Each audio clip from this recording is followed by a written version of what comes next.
Chet, are you ready? Shh. Put your phone down. Put your phone down, Chet. It's time to kick it. All right. Thank you, ladies and gentlemen, for tuning in to another exciting episode of Hardheaded, where we are extremely practical and realistic here on this show. To the extreme. Wow. To my right is always Mr. Chet Sears, and sitting across from me, Mr. Matt Amos. How y'all doing today, fellas? Doing pretty well. Hey, I'm pretty excited about what we got coming up for our listeners. Chet, you want to talk a little bit about that before we jump in? We got some stuff that's very exciting coming forward. Ooh, tell me. Yes. What's I mean, if you're a true fan of Hardheaded and you're listening now, so you're a true fan, you may want to display it to the world, and we may be able to find a way to help you do that. That's all I'm going to say. Yeah. So keep listening. We appreciate that. Stay tuned. Join the conversation. And stay tuned. We got some announcements coming down the pipe. I'm confused, but good. With that, we're going to start out with our first segment like we always do. What's on your mind? We're going to go with Mr. Chet Sears today. Oh, really? Yes. Yeah. Yes. Right. Sorry, Matt. Hold that thought. So what's on my mind today is like the misuse of terms. Okay. Examples? So I'll give you an example. There are people that frequently say things like, come over to my house for a barbecue. And you go to that house and they're grilling burgers. That's not a barbecue. Okay. Right? Yep. You with me? I am. And I'm so excited that we're going to go down this journey Yes. together. What? Do you say come over to my house for a barbecue? Yeah. You do? Yeah. And what do? Are you like grilling burgers or frying fish or like just say what you're doing? Well, I'm not. I would if I was Just say frying what fish, you're doing. I would say you want to come over for fish fry. Fish fry. But barbecue is not like all things that involve fire and cooking. It's not. That's called grilling. It's grilling. You know, if you're using a grill, I mean, if you're going to smoke some meat and apply some kind of barbecue sauce on it, I guess you can get away with that. But I mean, the other day, Troy, I had a friend of mine that was like, "Ooh, this seafood boil is fantastic," and he took a picture of a tin pan in a pellet smoker. Can you believe that? Like, boil? Yeah. This is a seafood boil, and there's not a pot with a big flame coming. No, we're smoking it on the pellet smoker. I don't know what this guy was thinking. I don't know. I mean, you're about to find out. So, for our listeners that aren't in the know, Matt, this is I don't know, a month or two ago, had some social media post about some fantastic seafood boil in air quotes, and he took a picture of some crab legs in a tin pan on a smoker. Matt, my friend, that's not a boil. It absolutely is. So do tell. So we didn't have access to your traditional pot, and where you're using the propane and actually doing the boiling water. Yeah. Yeah. So what you do is you actually put that water in the pan, put your Old Bay in the water, and we would rotate. So we would stick it in the smoker, in the Traeger. We'd stick it in the Traeger, and with that heat, what does that water begin to do? It begins to boil. And then what do you do is because all of your what's in there? Is there any food in this thing you're talking about right now? Yeah. Okay. So there, like in the water. Yeah.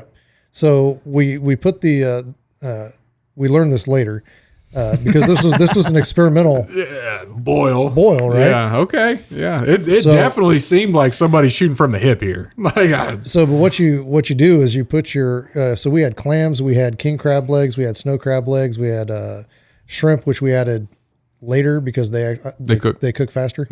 Yeah. We had corn, potatoes. We know this. Sausage. Yeah. And we had one pan that was all seasoned up, and then we had one pan that was no seasoning because one person didn't want seasoning on anything. Yeah. And I understand that as well for dietary reasons and whatnot. Yeah. So not going to make fun of that person. So what you do is you actually have to, instead of just letting them all boil at one time, you have to kind of rotate them. So you have to kind of stir and get them all down into the boil. You're even having a hard time saying it. I'm trying to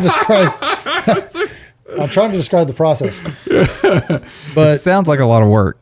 It sounds good. I'm not going to say that this is going to be crappy food. So this is coming from somebody who traditionally does a traditional boil. And here's let me stop you right there. Stop. You stop. You don't get to interject right here. Stop. It's called a boil, not a traditional boil. It's called a boil. Like, it's a boil. So don't start renaming. We're not changing vocabulary to this is the traditional boil and this is the alternative boil. Like, a boil is a boil. No, there's a big pot. There's a big fire. There are multiple ways to now boil. Just like air frying. Yeah, it's a different way to air fry. But you call it air fry. But you call it air fry. You don't call it fry. But so this is just a different process. It's the so same. Call it something different. No, it's a boil. No. It's a Traeger boil. It's a smoke. I'm smoking this with some water. No. Wait, it's a smoke boil. No, if it's an air fryer, then it's a smoke boil. Yes. That's gotta be it. But it's still a boil. No. So it's just a classification of boil. So now what you guys, I'm bringing you guys into the 21st century. No, you're not. You're not. Of Because boil. I have a big pot and a big burner. Right, but A what I'm couple saying, of them. but listen to what I'm saying is that the person that came up with this, since we didn't have the traditional means for the boil, instituted a new way to boil, and we figured this out because she's like, you know what? After doing that way, she goes, that was actually so much easier, so much cleaner than a traditional boil. She goes, you didn't have to worry about the flies and all this kind of stuff, and she's like, she goes, and it tasted just as good. And I'm telling you, I peeled. That crab meat was absolutely perfect. We threw the shrimp on with about 5 minutes left, and those were cooked to perfection.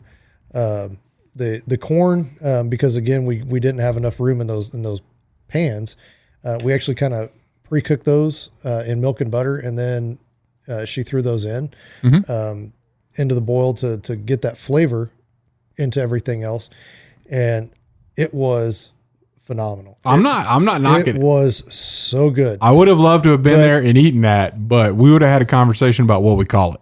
It's a boil. No, it's not. Yes, it is. No, I'm not. No. It's just a different way. Like to if boil. somebody, I'm going to say you have to say it's a smoke boil. you can't use just boil. You've got to use some other terminology because that's just false advertising. If you're like, come over to my house for a shrimp boil, and I go over there and there's just your Traeger going, false advertising. Nope. Like that's not cool. Or crawfish boil, and you just got some smoke heating up over there. Yeah. I'm gonna be but see, wondering. you guys misunderstand because you probably don't have Traegers. So you misunderstand how a Traeger actually works. So if you want to smoke with a Traeger, you put it on a low setting, you put it on smoke, super smoke, or if you have an older Traeger, you're putting it on like the one. I'm just sitting over here not coming off the top rope when I can. If you want to, wait. If you want, because I could put my smoker on top of a Traeger and it would crush it. if you want to boil with the Traeger, you pour some water in it, it'll heat up the water, and you boil. Right? No, that puts your fire out. So what? I know exactly what they do. And I know you could crank it up and make it really hot and have a direct flame. I understand all of that. But apparently it's still, you don't. No, it's still not a boil. It's a boil. Just not. Yes, it is. Oh, you don't have to rotate things in a boil. You just put it all in a pot. Because this is boiling water. Again, not like a little tin. I'm trying to teach you a new way to do it. No, no. A cleaner. It's fine. And it's probably tastes good. It's just not a boil. It's a boil. Come on. It's Let's a boil. use words for what they really mean. Quit deceiving people with changing vocabulary. Definitions have changed. You sound kind of like the Pharisees. No. Yes, you do. You sound like the Democrats trying to say infrastructure is childcare when it's like interstate road systems. I don't want to go there. Because you'll lose. Well, I'm just saying. I don't know enough about infrastructure. What's and on my terminology. mind is people using words for things that those words weren't created to do. I'm okay with it being a smoke boil. It's just a boil. No, it's not. No, it's not. It's just a boil. It's not just a boil. Absolutely. There's only steam and I know, in a and boil. I There's know not what's going smoke. to happen too. I know that. A steam boil. That's even better. Well, hey, I mean, if an air fryer is frying food, I think it's safe It's to not say. frying food, though. But I know it's not. It's like heating it. Correct. But if it works the same way a fryer does, It doesn't. I'm holding quotes here. Yeah. I'm never going to buy an air fryer. Okay. I'm going to fry the food in the grease because that's what I like the way it tastes. That's good. Am I going to buy a Traeger? Probably never, unless I'm going to buy it to smoke some meat. Probably not going to use it to steam boil some seafood. get the I'm most, going to cook get the it most in out a of your big pot. get the most out of your machines. And if you haven't, Hey, you know, if you you could- haven't had anything out of you an air put- fryer, Let me tell you right now. should try it. you need to try it. You could take that that little tin thing that you got that you put on, just pop your hood after you've driven a lot in your truck, and it'll heat that sucker up. You could have a boil on your engine. You could, but I don't know that it's going to maintain that heat long enough. Whereas the Traeger maintains that consistent temperature. Yeah. Okay. All right, example number 2. So he doesn't have one. Yeah, example number 2. What is it? What did I say? 2 examples? No, no. Yeah, I didn't. People using And you don't know how a smoker works. I know exactly how a smoker works. I have a Yoder, the Cadillac of smokers, the robust, don't need a blanket to cook in the wintertime because the metal's thick and I also have a Yoder smoker. okay. I prefer my Traegers. I don't know about that. Why do you need 2 smokers? What good is just one? One for smoking meat, the other one for Steam boiling. For boiling. Yes. So one for well, actually, so I have one. So if I'm actually smoking meat, I have my other one to do Steam boils. vegetables or whatever else. So I'm I smoking did have that- a that friend I'm of cooking mine on. that's a friend of yours that commented on that. This is suspect. Somebody needs to investigate.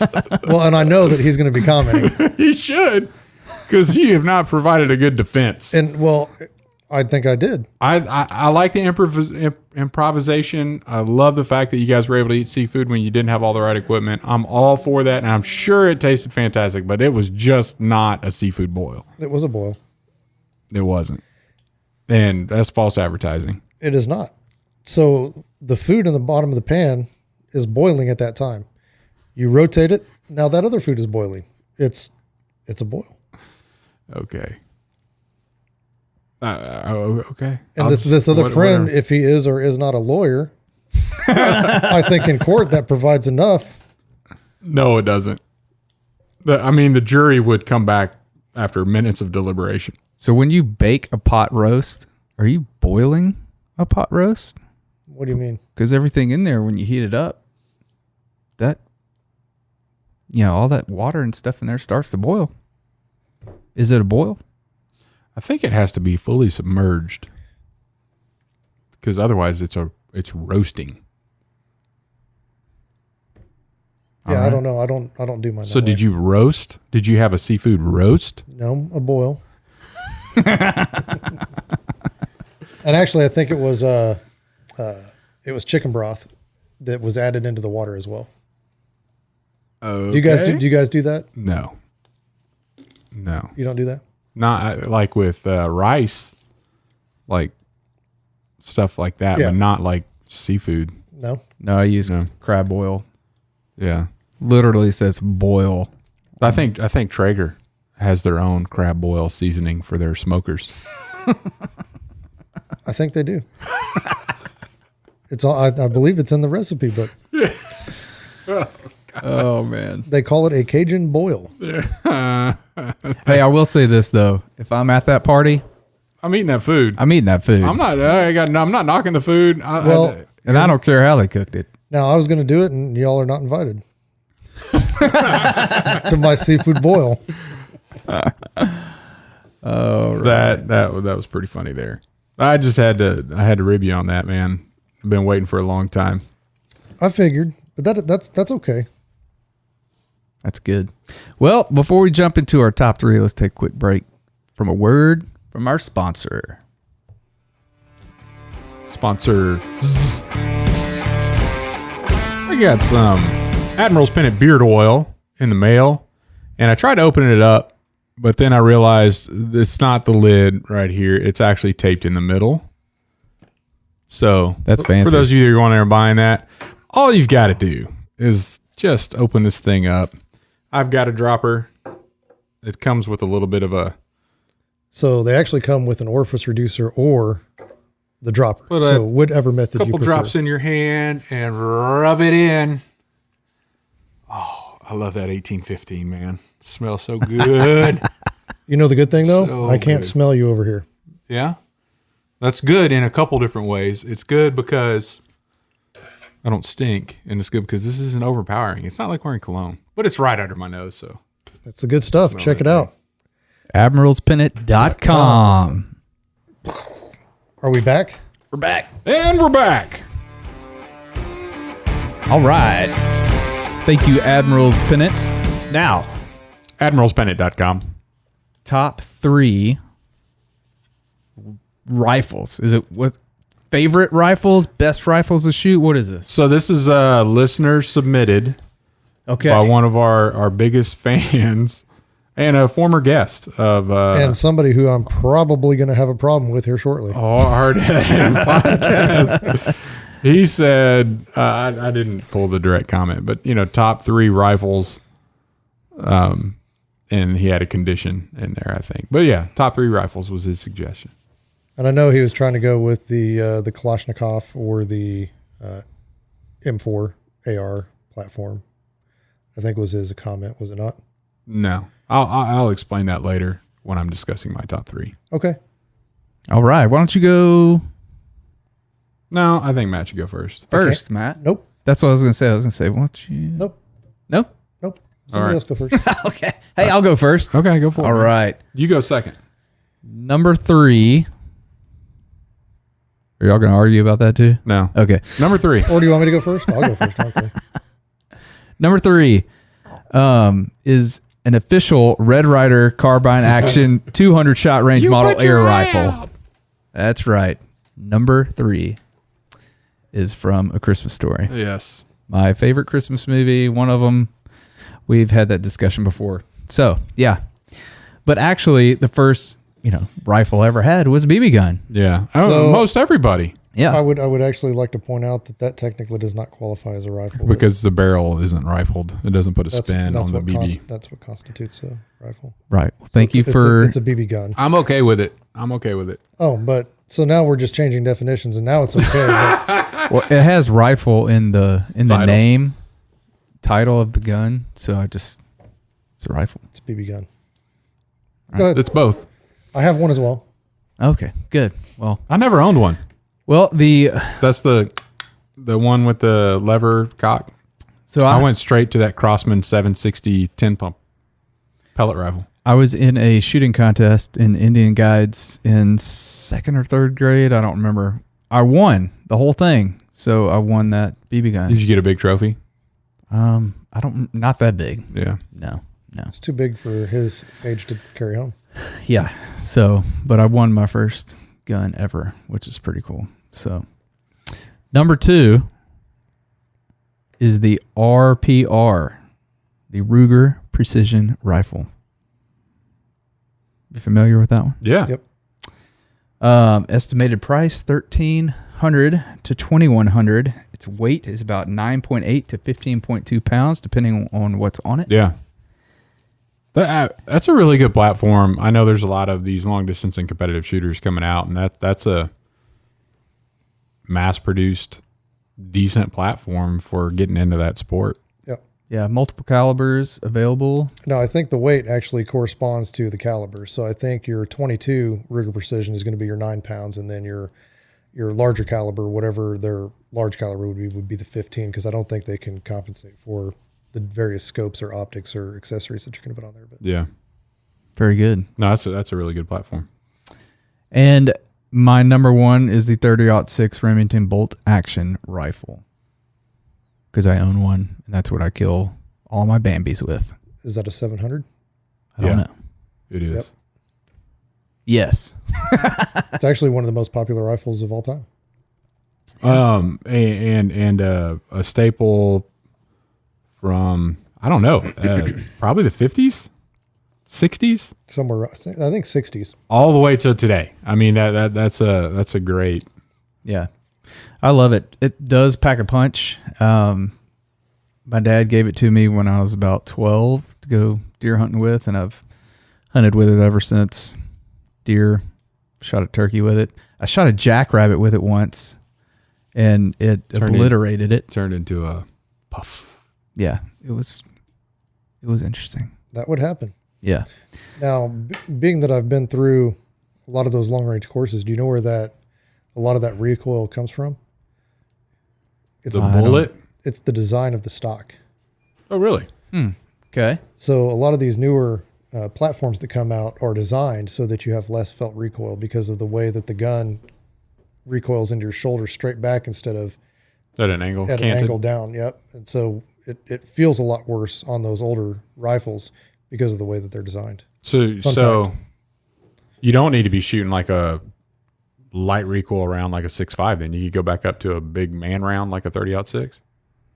I don't know. 30-06 is a little slow for me, and it's a pretty slow. Well, it depends on what grain you're shooting. It's still pretty slow Okay.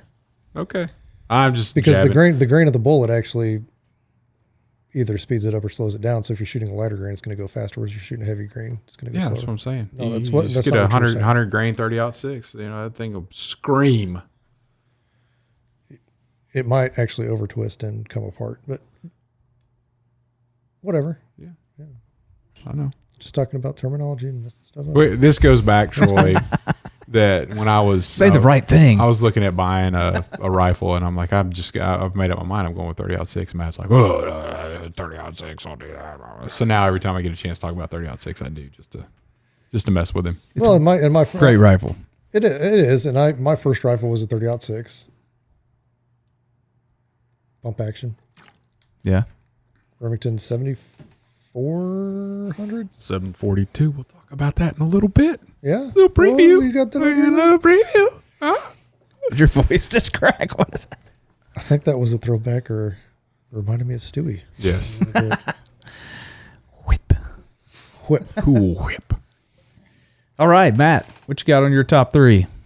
So I'm gonna start with number 3, the M240 Bravo.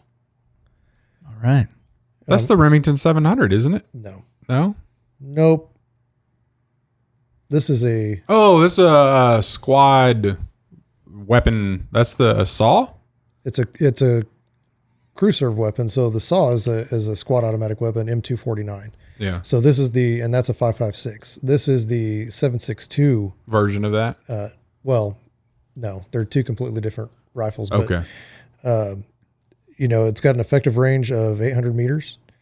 And I believe on the cyclic rate, I'm going to check my notes so I don't mess it up because there's going to be a bunch of Marines out there that are going to be upset.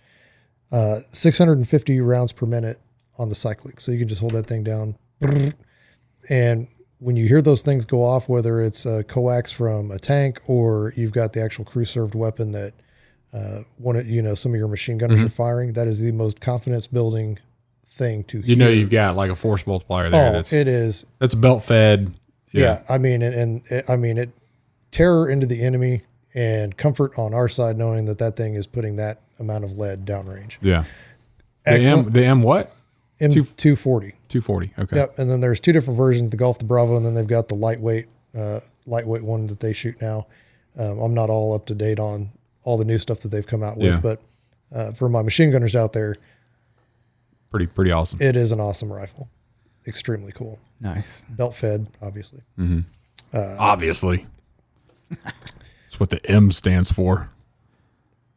Since we just name things like boil on a smoker. Well, then explain to me the M9. But anyway, so number 2 is a Barbour Creek 7BC, which stands for 7 Barbour Creek. And it is a 300 Win Mag neck down to a 7mm. It's ballistically the same as a 28 Nosler, but the rounds are actually custom loaded from Barbour Creek, and they're a lot cheaper than 28 Nosler rounds. And, in a previous podcast, I mentioned going down to the school and you shoot their guns and stuff like that. And had this one built to basically shoot anything this continent has to offer. Mm-hmm. And extremely accurate, extremely precise, extremely well built. And I can go out with no question and shoot anything I need out to 1,000 yards. I think the effective range, depending on where you are elevation wise, is about 1,500 yards. Wow. And phenomenal guns. And however, they do, even with the design of the stock, because they have that stock design to where you're not feeling that recoil as much as bad as it could be. Yeah, and they've got it designed so you stay behind the weapon, because a lot of shooters, they'll put it at in that right over here in their shoulder, and when you're shooting, that actually throws the gun during recoil instead of having that recoil come straight back. So they've got that designed to where you actually put that the butt of the gun in the center of your pec, and that allows you to stay behind it and actually see your trace, your bullet trace as you're shooting, so where that impacted on the animal. So they're extremely extremely good rifles. Yeah.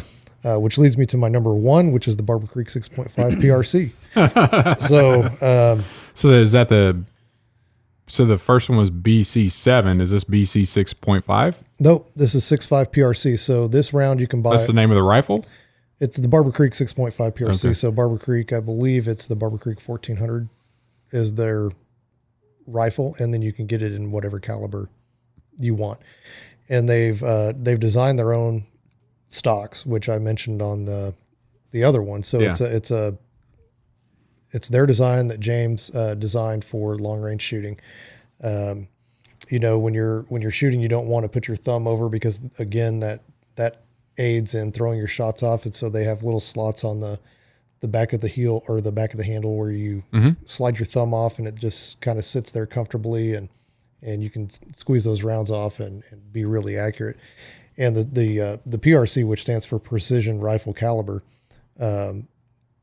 in that 6.5, it's got a little more punch and a little more effective range than a Creedmoor, but it's less than that BC. So but you can you're taking bear, elk, black bear, elk, and stuff like that, and smaller with that rifle. But it's a lot more fun to shoot, whereas that 7BC is strictly like I would pull that out to go hunting. But the 6.5 I can sit there and I can practice with.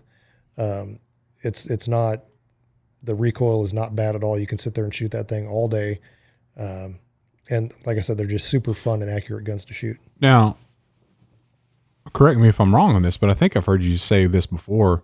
All that accuracy when you're going to go and target practice and just shoot long ranges, and you can do that with a Barbour Creek rifle and off-the-shelf ammo. Yes. Factory ammo. Yep. So this factory ammo, and what we're seeing is kind of like my experience last deer season where I missed that deer, is they're having a lot of issues with quality control because people are buying ammo so fast, they're trying to keep up. So there's a lot of ammo that gets missed. Yeah.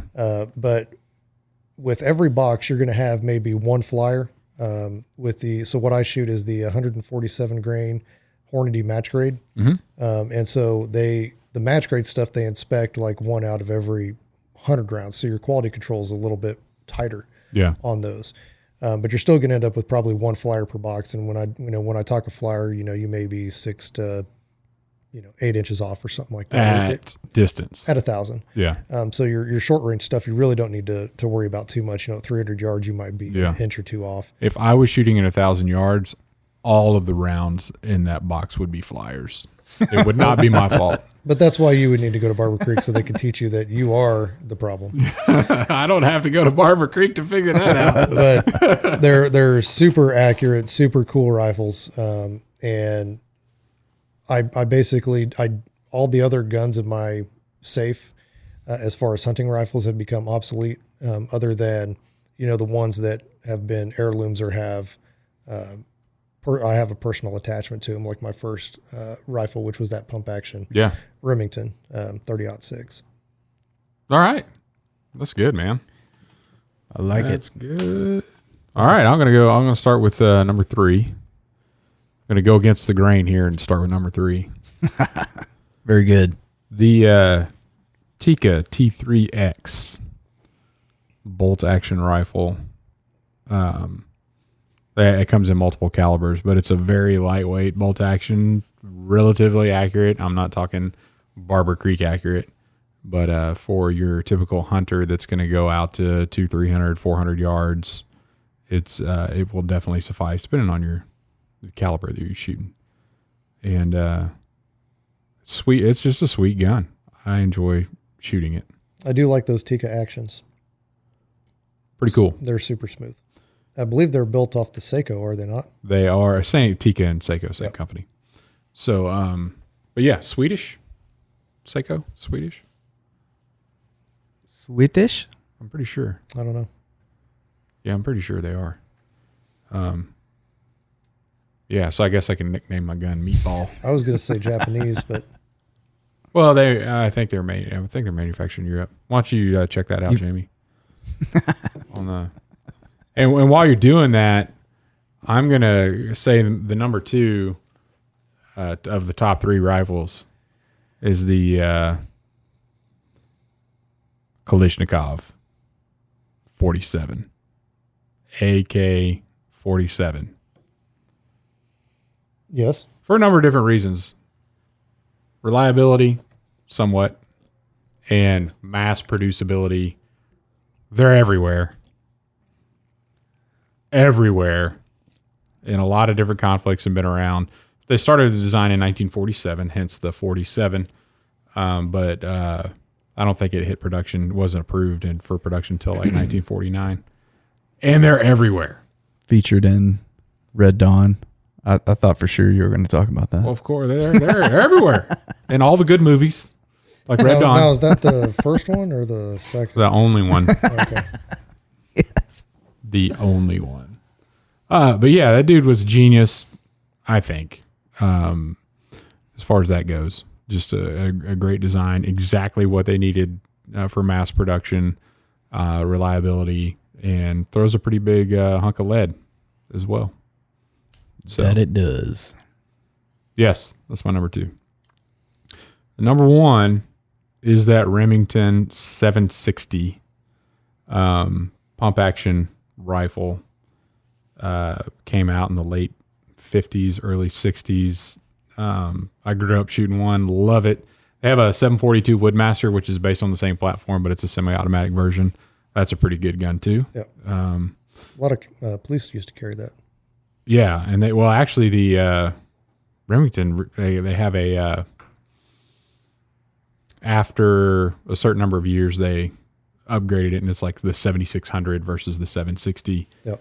And the 7400, but they make a 7615, which they just came out with in the 2000s, which is a tactical pump version for law enforcement, which is pretty interesting that they still, pump action rifle. But my dad's dad, he owned a semi-automatic 22, but every gun he owned outside of that was a pump because he didn't want the opportunity for a jam or for a fail to cycle. So all of his rifles were pump action. All of his bigger caliber stuff was pump action. So that's how I ended up getting this one. And I don't know. I just have so much confidence when it's in my hands because I've put a lot of lead down range, and it's just a blast to shoot and a great design. Remingtons fit me really well for some reason. And I don't know if I grew up around it or it's just Probably what you're comfortable with. yeah. So what feels right to you. Yep. So that would be my top 3 there. Tikka, AK, and the Remington. Right on. Yep. All right. Well, that leads us. What? Move your mic up a little bit. Am I cutting out? A little bit. Am I cutting out? Either that or get fired up. That leaves us. Let me bring this up here because I've got a good word. And we want to hear it. I know you do. That's right. Oh. Hey, just pull the lever on your chair. I don't like doing that. Yeah, I don't like it. That one doesn't work. It's on the other side. I'm glad you know my chair. Somebody's been sitting in. They're always on the right-hand side. Chet, that's all the way down. Okay. Goldilocks. Been sitting in your chair. Oh, whenever I want to rest and not get a lot of work done. All right. Good word. You want me to bring it to you? Bring it. Yeah, let's bring it. My good word for today is sometimes the new way is better. Oh. Is this the boil? I think this has to do with steam boiling stuff. And it's coming from Luke 5:33-39. And they said to him, John's disciples often fast and pray, and so do the disciples of the Pharisees, but yours go on eating and drinking. Jesus answered, can you make the friends of the bridegroom fast while he is with them?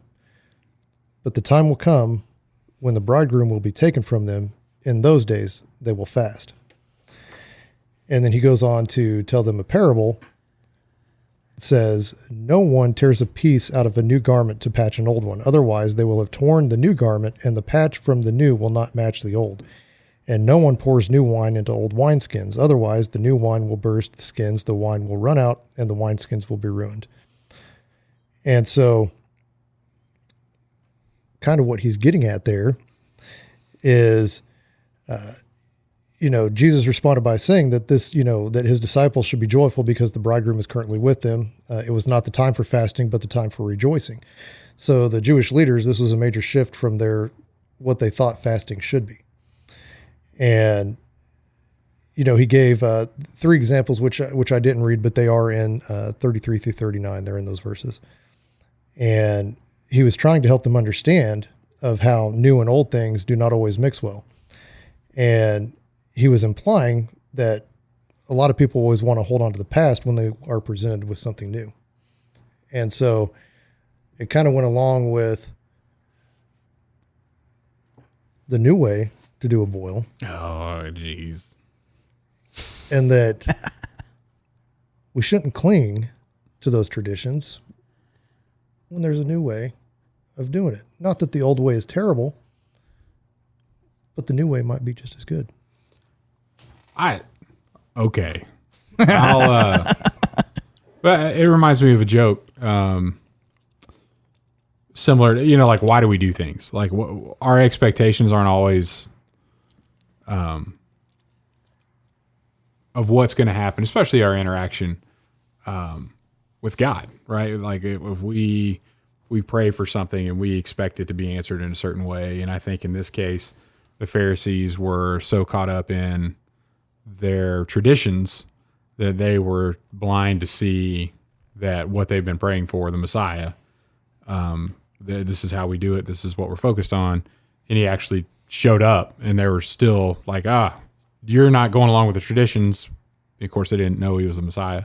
Right. But this is why we're doing this. And they were just too blind to see it. And it reminds me of a joke about a flood that happened, and the guy living in the house had to crawl up on the roof just to get out of the flood waters.